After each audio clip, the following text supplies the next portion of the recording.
o sea, todo el tracto reproductor va a sintetizar hormona antimülleriana. ¿Por qué ambos lados la va a producir? Porque está en el cromosoma W, que está presente en la gallina. Entonces, como tengo este cromosoma W, esto me permite que se produzca hormona antimülleriana, ¿sale? Sin embargo, ¿qué pasa en el lado izquierdo? Por esta misma condición genética, aquí se permite la expresión de receptores estradiol. Y entonces, ¿qué hace el estradiol? Bloquea el efecto de la antimülleriana, permitiendo que se desarrolle el lado izquierdo. ¿Qué pasa propiamente con el lado derecho? Se produce antimülleriana, pero por esta condición genética no se expresan receptores y entonces aquí solo vemos el efecto de la antimülleriana y el lado derecho no se desarrolla. Gracias. ¿Vale? Ok. ¿Alguna otra pregunta? ¿No? Bueno, y finalmente, después de este mecanismo de diferenciación sexual a nivel anatómica, necesitamos una diferenciación hipotalámica que se presenta más o menos por ahí del día 13, donde aquí yo necesito otra vez la participación de dos hormonas. Escuchen que estoy hablando en la hembra, ¿sale? Necesito que a partir del día 13 haya estradiol, que va a tener un efecto organizacional, es decir, un efecto de feminización. Vean cómo aquí, por default, no hay ningún mecanismo como tal de desarrollo, que mencionamos que en los mamíferos la hembra ya viene programada como hembra y como no hay mensaje, sigue su programación de hembra. Aquí no pasa eso. Aquí necesito la presencia de estradiol para la feminización, pero ojo, necesito la presencia de testosterona para activar la actividad hipotalámica. Necesito los dos, uno para organizar y el otro para volverlo funcional. ¿Qué pasa propiamente con el desarrollo de la condición reproductiva, el desarrollo ovárico? Su atención, por favor. En la etapa de desarrollo fetal vamos a ver que se va a aumentar el número de ovocitos primarios. Y vean cómo en el día 9 tengo 28,000 y para el día 17, repito, de desarrollo fetal, la multiplicación es máxima y alcanzo 680,000. Sin embargo, lo mismo de siempre. Vean que todavía ni siquiera termino mi desarrollo fetal y comienzan a degenerar una gran cantidad de ovocitos. Y esto indica que al momento de eclosionar, una pollita cuenta con 480,000 ovocitos primarios que ya no puede aumentar y solo va a comenzar a gastar a lo largo de toda su vida. Y entonces, durante esta etapa prepuberal, vean cómo el ovario izquierdo va a permanecer pequeño, extremadamente pequeño, y ahí vamos a tener todos estos ovocitos primarios contenidos en una gran cantidad de folículos. Muy cercano al momento de la pubertad, observen, cuando yo le doy condiciones nutricionales, se acelera el desarrollo folicular. ¿Y cuál es una condicionante? Que aquí en la gallina se desarrollan folículos yemosos. ¿Qué quiere decir? Que realmente el desarrollo folicular se debe a que en la parte interna de este folículo se va a depositar vitelo amarillo, también conocido como yema. Y entonces, a más deposición de vitelo amarillo, mayor desarrollo folicular, y es por eso que en la gallina el ovario incrementa su peso hasta 100 veces. Y entonces observen el cambio de un, repito, ovario izquierdo prepuberal a un ovario que se encuentra incluso ya en la etapa de meseta, donde vemos un cambio muy marcado en el crecimiento de estos folículos por la deposición de esta yema. Repito, a más yema, mayor desarrollo folicular y estoy mucho más cercano al momento de la ovulación. Por esto mismo, ¿cómo se controla este crecimiento folicular? Es algo a lo que hemos platicado en los mamíferos. Voy a tener una etapa de crecimiento lento que me puede durar ¿cuánto? Meses, lo que habíamos dicho. Durante toda esta etapa prepuberal, los folículos se van a quedar en un tamaño muy pequeño, de máximo 2 milímetros, donde solo va a haber la deposición de lípidos neutros para que el folículo se nutra, pero no puede crecer. Como no hay deposición de vitelo, repito, no crece, solo se nutre para no morirse. Y en un determinado momento comienzan a avanzar en su desarrollo folicular para entrar a la segunda etapa, que es un crecimiento moderado, que es lo más común, que en el cambio de lento a moderado una gran cantidad de folículos se vuelven atrésicos. Propiamente en esta etapa 2 van a permanecer, estamos hablando de igual meses o incluso unos cuantos días. ¿Y cuál es el cambio más importante? comienza la deposición de vitelo de manera inicial blanco y entre más crezcan, comienza ahora a depositarse vitelo amarillo.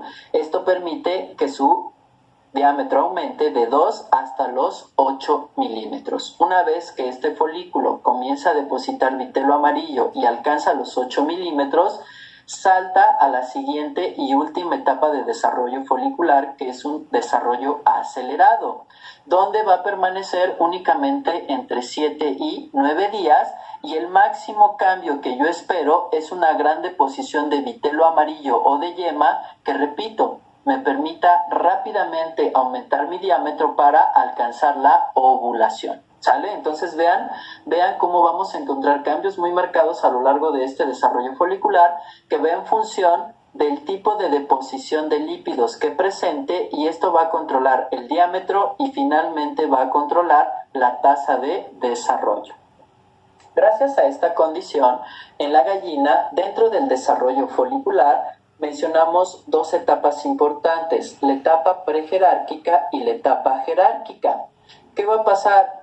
Que todos aquellos folículos que tengan un diámetro menor a 8 milímetros los vamos a considerar prejerárquicos. Y como ya habíamos visto, los folículos con un diámetro más pequeño se van a mantener en reposo. ¿Por cuánto? Por muchos meses, hasta que entran en la fase de crecimiento moderado, alcanzan un diámetro mayor, pero mencionamos que en este crecimiento moderado, como tengo más necesidad de nutrientes, ¿qué es lo más común? La atresia, para poder alcanzar los 8 milímetros. Así que ahí les va. Al igual que lo que habíamos platicado en las hembras, mamíferas, una gran cantidad de estos folículos prejerárquicos van a ir a la atresia. Y observen que solo un folículo va a alcanzar los 8 milímetros de diámetro, idéntico que como habíamos visto en las hembras mamíferas. Esto significa que aproximadamente el 99% de los folículos se van a volver atrésicos. Repito, solo el 5% va a alcanzar los 6 milímetros y solo 1% va a poder alcanzar los 8 milímetros para saltar a la siguiente etapa. A partir de estos 8 milímetros se lleva a cabo un reclutamiento folicular controlado por las gonadotropinas para que este folículo de 8 milímetros alcance los 10 milímetros, y entonces a partir de los 10 milímetros se consideran folículos de tipo jerárquicos, donde el crecimiento es acelerado. Recuerden cuánto tiempo toma este crecimiento acelerado, entre 7 a 9 días. Y entonces a partir de aquí se cambia la denotación y se les conoce como folículos F, y puede ir desde el F1, que es el de mayor diámetro, hasta el F5 o el F7. Así se les va a dar esta nomenclatura. Y su atención, por favor. ¿Qué es lo que va a pasar? Que el F1 es el folículo con un diámetro mayor y es el más próximo a la ovulación. Y entonces aquí, a diferencia de lo que habíamos visto en las hembras mamíferas, hay un mecanismo de apoyo, hay un mecanismo de sincronización. ¿Qué significa esto? Que el pequeño apoya a los medianos apoyan al grande y el grande apoya a todos. ¿Por qué pasa esto? Porque una vez que el F1 ovula, ¿qué le pasa al F2? Avanza y se transforma en F1 y así sucesivamente. Es decir, si yo jalo, todos jalan, y al avanzar permite que de 8 milímetros entre a la jerarquía. Si yo empujo, ¿cuál es la ventaja? Al empujar, permito que este F1 avance, ovule, y entonces yo sigo recorriendo mi camino.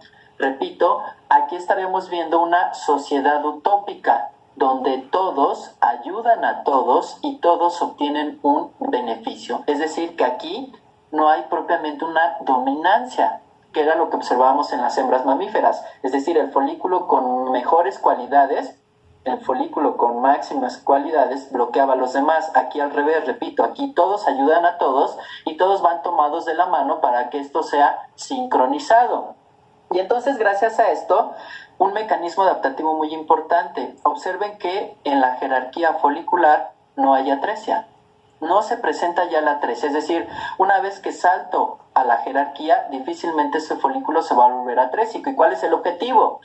Que la ovulación se mantenga por periodos exactos de 24 horas. Es decir, una vez que este F1 ovula, este F2 tiene 24 horas para alcanzar este máximo desarrollo y ovular, y así sucesivamente. Es por esto que este crecimiento acelerado en esta etapa jerárquica toma de 7 a 9 días. ¿Por qué me puede tomar 7 días?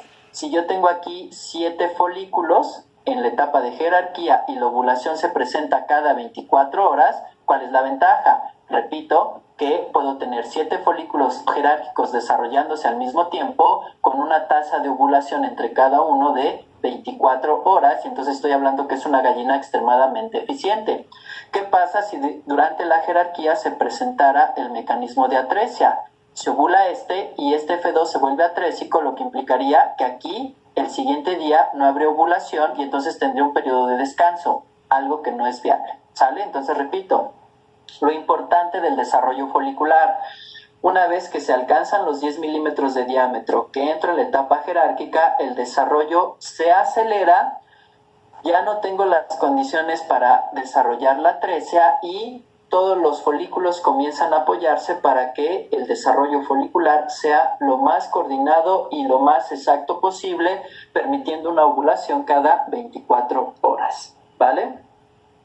Sin embargo, tenemos varias subcategorizaciones propiamente dentro de los folículos.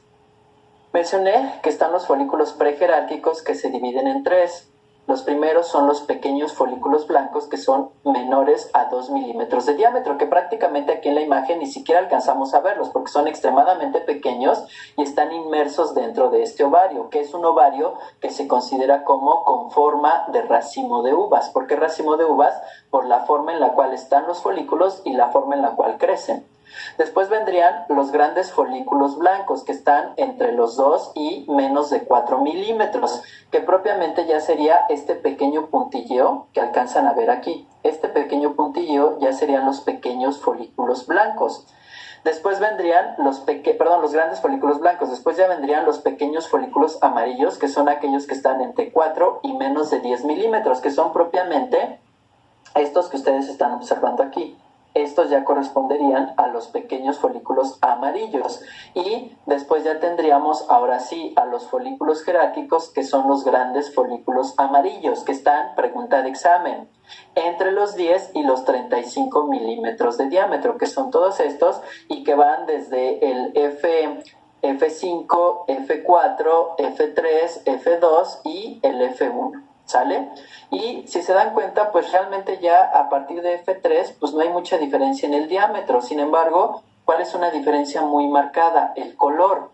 ¿Qué pasa aquí con el F1? Observen que entre más se desarrollan los folículos, pasan de una coloración naranja a una coloración amarilla. ¿A qué se debe? Que comienzan a tener menos procesos vasculares. Y entonces este F1, un cambio muy importante es que hay una retracción del proceso vascular, se regresa la vasculatura hacia propiamente el ovario, y esto hace que esta porción más alejada del ovario se genere una línea isquémica.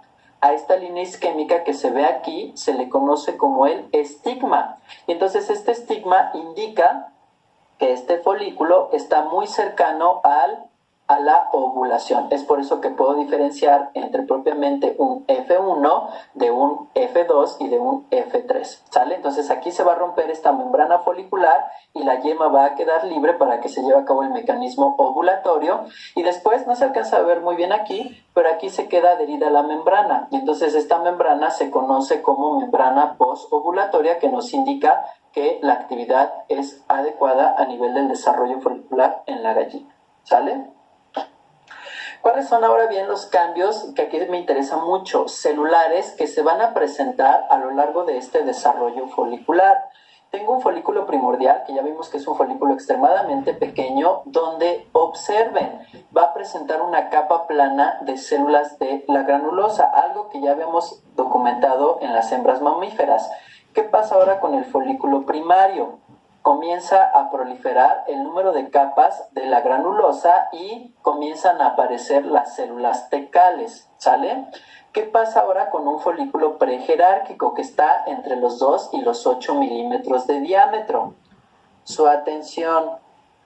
Tengo una multicapa de células de la granulosa, comienza a tener la aparición no solo de la teca interna, sino también de la teca externa, pero muy importante, como estoy hablando de un desarrollo celular, comienza a aumentar la cantidad de procesos vasculares, algo que ya habíamos visto aquí. Entre más pequeño sea, hay más procesos vasculares que permiten acelerar los procesos de multiplicación celular.